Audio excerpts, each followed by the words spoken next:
Okay, so if you're watching this now, hopefully you've had a chance to actually do the activity. If not, please go back. What you saw in the document is a perfect example of the fallacy of an issue-centric view. Now you might be like, John, what do you mean by an issue-centric view? Like, what do you mean, like one-minded? Like being one-minded? And I'll explain through an example. The majority of you most likely described what you saw as a black dot. Now, here at QCA, we've completed this experiment plenty of times in our living learning community Relate. We've actually done this in 3 rounds, using about 25 students. Once we declare that a student fully understands the activity, they're allowed access outside of the room and will not continue on in the rounds. Each student is given a folded up piece of paper and asked to unfold the piece of paper and describe what they see. Each round contains 5 minutes of time to describe what you see. Now you can see after the first round, maybe 1 or 2 students, if that, will get it correct, and they'll be granted outside of the room. Now on the second round, you can see the confusion and the tunnel vision start to snowball. We'll hear small comments like, it's just a dot, it's just a black dot. And maybe 2 or 3 more students will understand the concept that we're trying to impose. Now by the third round, you can see that people are really frustrated, swearing and wanting to quit the activity out of pure frustration. Now we obviously debrief just like I'm debriefing with you. You see, that experiment is a small example of the instances when we begin to tunnel vision and form this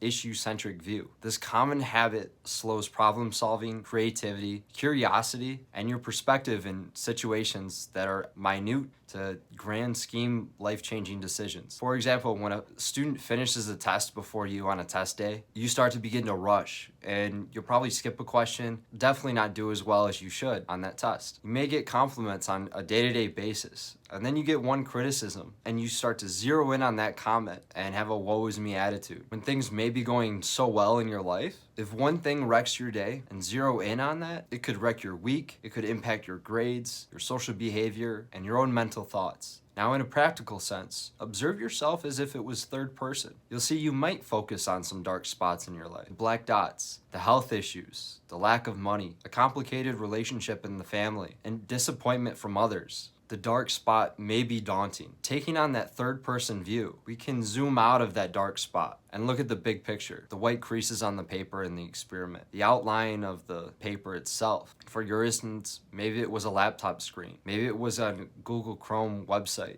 The key takeaway is that when you take on that third person perspective instead of the issue-centric view, when a dark spot or a black dot comes your way in your life, it may not be so daunting and grand when you face it. All right, so I hope you like that activity. It really humbles some people. It seems like such a cheesy activity when it probably got you. It's a really good activity, giving us a self-check into our issue-centric views. So hopefully you got that understanding. Try it on your friends, try it on your family, see what they describe it as. Thank you guys.